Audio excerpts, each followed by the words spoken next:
Namaste to everyone. Welcome back to the channel.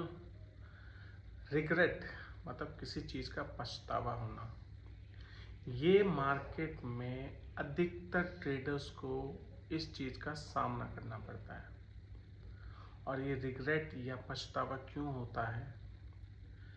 कई बार आप लोग अगर जो स्टॉक मार्केट में ट्रेडिंग करते हैं तो आपके सामने कई बार ऐसे सिचुएशंस आती होंगी जब आप ये मार्केट को एनालाइज करते हैं, किसी भी स्टॉक के ऊपर आपकी नज़र रहती है and then you somewhere feel, आपको लगता है कि ये स्टॉक इस तरीके से ट्रेंड करेगा और आपका कन्विक्शन इतना स्ट्रांग होता है।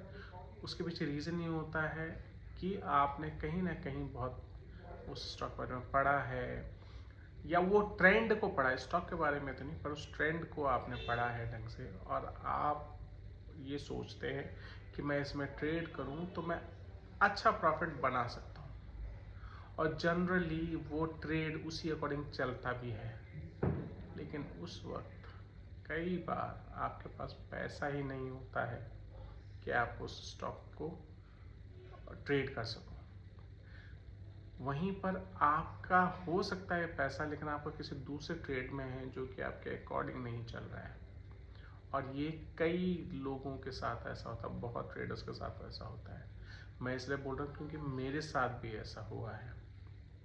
तो हमेशा हमेशा ये चीज़ ध्यान रखिए कि पॉसिबिलिटीज़ हमेशा आएंगी। आपको मार्केट में टिके रहना है और अपना पैसा कुछ सेव करते हुए चलना है। अगर जो आपके पास लेट्स से एग्जांपल 100 रुपये है, तो आपको जो ट्रेड में होना चाहिए वो आपका 30 से 40% ही होना चाहिए। 30 से 40 रुपये। सपोज आप 1 लाख रुपए से ट्रेड करते हैं या 10,000 से ट्रेड करते हैं, तो आपका 30-40%, 3,000 से 4,000 या 1 लाख से करते हैं तो 30,000 से 40,000 तक का ही आपको ट्रेड करना चाहिए। बाकी पैसा आपको रोक के रखना चाहिए जब तक आपकी ये पोजीशन क्लोज नहीं होती है। क्योंकि बहुत बार ऐसा आएगा कि आपको मार्केट ऐसा दिखेगा कि बहुत अच्छी है, आपका कन्विक्शन रहता है और सारी स्टडीज़ फॉलो कर रही होती, लेकिन आप सिर्फ इसलिए नहीं कर पाते हैं आपके पास पैसा नहीं होता है। तो वो रिग्रेट अपने मन में हमेशा रहती है कि मैंने काश वो पोजीशन थोड़ी कम करी होती या वो ट्रेड में मैंने कम पैसा इन्वेस्ट किया होता और इस ट्रेड के लिए रख दिया होता। इसका मतलब ये नहीं कि अपॉर्चुनिटीज़ आपको बहुत सारी दिखेंगी तो आप सपोज अब ये पूछेंगे कि ठीक है मैंने 30 से 40 हज़ार रुपये इसमें इन्वेस्ट कर दिया, फिर मुझे दूसरा ट्रेड लगा उसमें मैंने 30-40 हज़ार रुपये इन्वेस्ट कर दिया, अब मैं 20 से 30 हज़ार रुपये बचेंगे और मेरे पे तीसरा ट्रेड भी आ गया। तो अपॉर्चुनिटीज़ तो बहुत ज़्यादा हैं, लेकिन आपको हमेशा कन्विक्शन रखना है कि आपका किसी भी ट्रेड में 30 से 40% का ही पैसा डिप्लॉय हो और आप वो पोजीशन को एग्जिट करने के बाद ही दूसरा लें।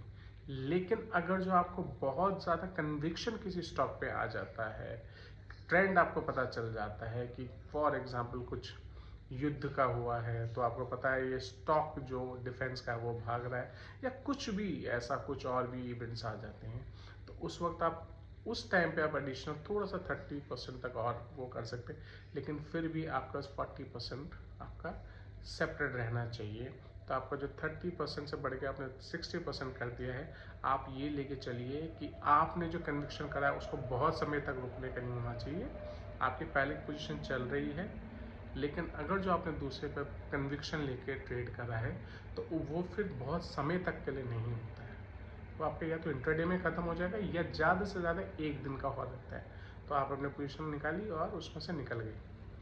तो ये आप करेंगे तो आपको कभी भी पछतावा नहीं करना पड़ेगा, क्योंकि आपके पास सरप्लस फंड्स होंगे और आपको हमेशा लगेगा कि आपने अच्छी अपॉर्चुनिटी को ग्रैब करा, मिस नहीं होने दिया।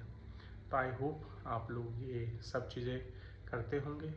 नहीं करते हैं तो इसे सीखिए, क्योंकि मैंने कल भी या पहले भी वीडियोस में अपने ये बताया कि सब देखने से सुनने से आपको मार्केट का ज्ञान नहीं होगा।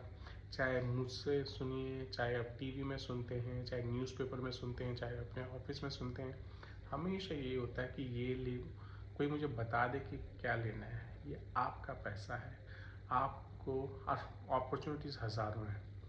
अगर आप सीखते हैं तो आप धीरे धीरे धीरे करके सेल्फ डिपेंडेंट बनते हैं और स्टॉक मार्केट से एक अच्छा पैसा आप रेगुलर इनकम कमा सकते हैं।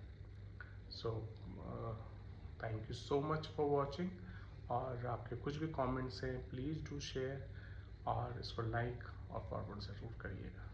Thank you.